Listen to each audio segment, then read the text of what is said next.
life? Life's going, man. I mean, off season, I get more time to focus on my family, my friends, things I kind of put on hold during the season. So it's been cool. Yeah. What's the vibe been like in the workouts? Vibes, just defensively. I mean, just continuing what we were on last year and building off of that, and having whatever new guys come in, kind of falling into the fold, and everyone just working. So. Josh, how excited are you just to get the OTAs coming up soon, to actually get on the field and start getting some work together and building chemistry with the entire team? I mean, very excited. I mean, it just means we're closer to the season. And that's the best part of football for me, is the season, getting out there competing. So OTAs is just the first step in getting back to that. So. The rookies, what's this process like, bringing them in and kind of getting them up to speed? What is the last couple of weeks? I know they had rookie mini camp last week, I believe. What's that process been like for you to get them up to speed and help them? I mean, I'm just a player. I'm not a coach, so I ain't really been too hands-on with them per se. But, having them in the meeting room has been great. Seeing them get adjusted and kind of, finding their way. It's a process. It's just the beginning. So I'm excited to see, their journey unfold. So. Josh, how about the success that you had this past season? How do you, in this offseason, try to build on that? What do you take from that? I mean, last year's last year. I mean, can't cash in on much from last year. It's a new season, and just focusing on the next opponent and just improving. I mean, it's a new season, new plays need to be made, and new steps need to be taken. So kind of just trying to forget last year and just build and become the best football player I could be. So. Josh, did anything unlock for you? I know it's a sort of a general question, but when you look at sort of the production, I guess what sort of clicked? It was just being more free, just not stressing the things I can't control and just, controlling the controllables for myself. And just going out there and having fun. I mean, kind of when I found my groove, I just found myself having a lot more fun and, not worrying about the other things, just going out there and being the best football player I could be and being the best teammate I could be.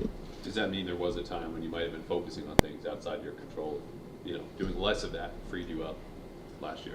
I mean, yeah, I know I'm not the oldest guy in the room. I'm 24, so it was just, a learning experience and, maturing, having mature guys in the locker room, mature leaders, where I was able to learn from them, and then eventually it all came together, and it's still coming together. It's not like I just figured it out.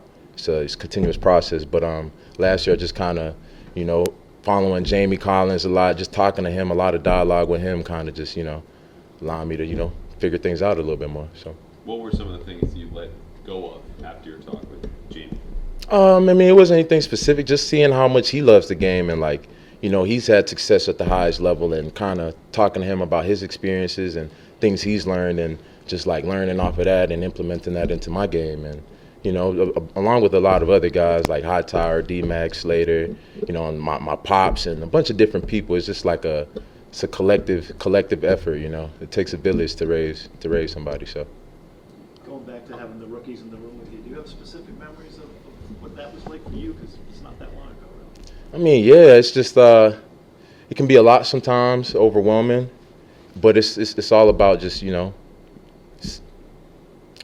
sink or swim. You know what I mean? It's all about keeping your head above water and just continuing. Rome wasn't built in a day, which is one thing Steve Belichick kind of instilled in me when I first got here, and understanding that everything isn't just going to happen in a day, and it's a process, years-long process. But if you take it day to day, you'll eventually get to where you want to be. So.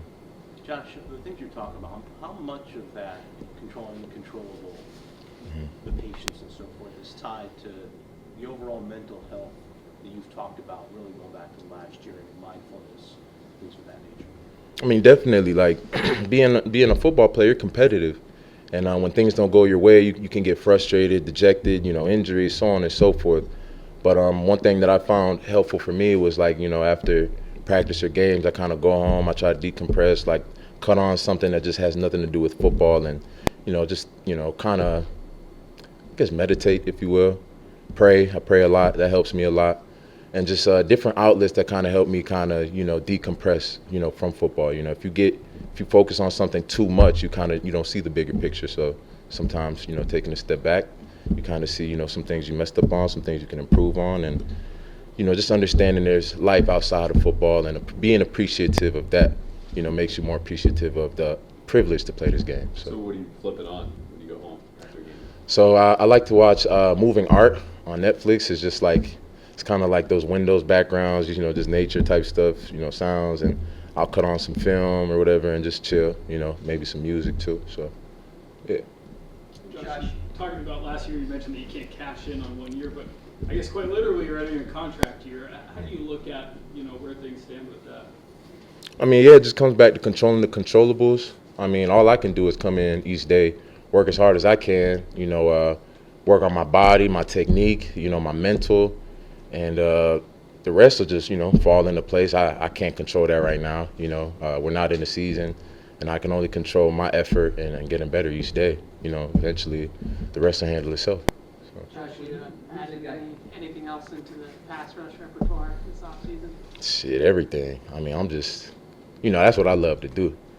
So just constantly watching different guys I kind of admire throughout the league and, trying to do that, and also just working off my, I can kind of go back last year and see things I can improve on for my own game and, critiquing that, refining that, and, along with things I'm learning from other guys too. So. How important is it to you, last year I think you played around 40% of the snaps, to be sort of an every down player, that plays not just 40 but maybe closer to 100? I mean, at the end of the day, it comes down to doing your job, so it's, wherever I'm needed, like I've always said, is whatever the team needs for me to do to win, I'm doing it. And that's one thing I've tried to live by while being here, and that's one thing I'm going to continue to live by. So, Josh, what is your interaction with Demarcus Covington been like, and what makes him a good coach in your eyes? I mean, man, DC. I mean, that's the man.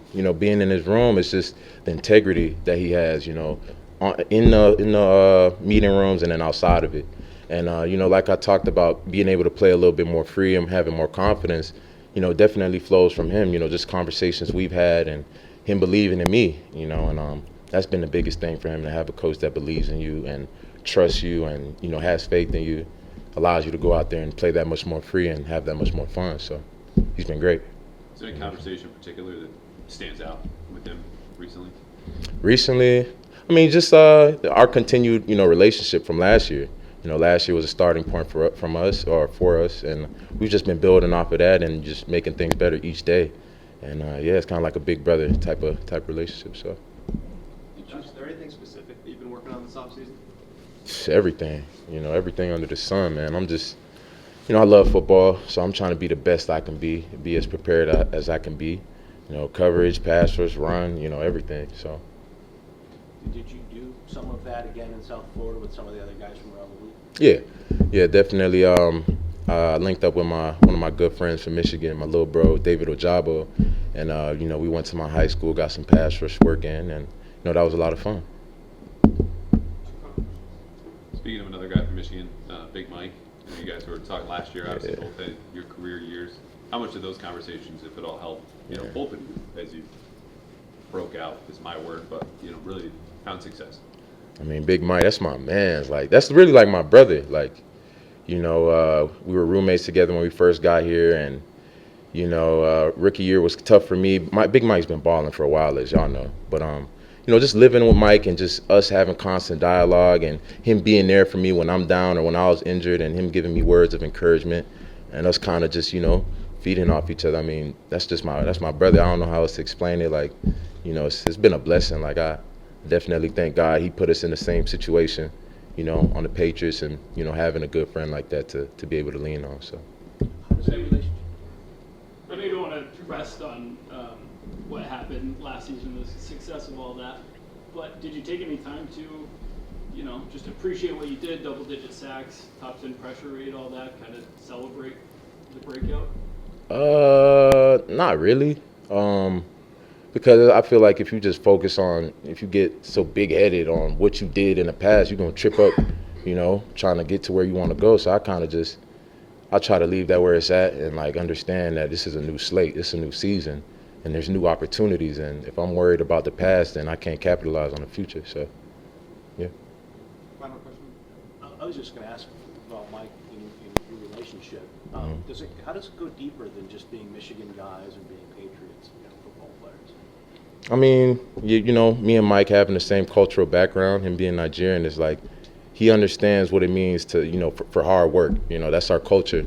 And to have somebody that understands, you know, mentally, and we've been kind of raised, you know, the same way. Our families are close, you know, so us kind of being really tied in, it allows us to keep pushing each other, motivating each other, and understand that it's like, hey, yeah, it's tough, but, you know, we're built for it. So it's been great.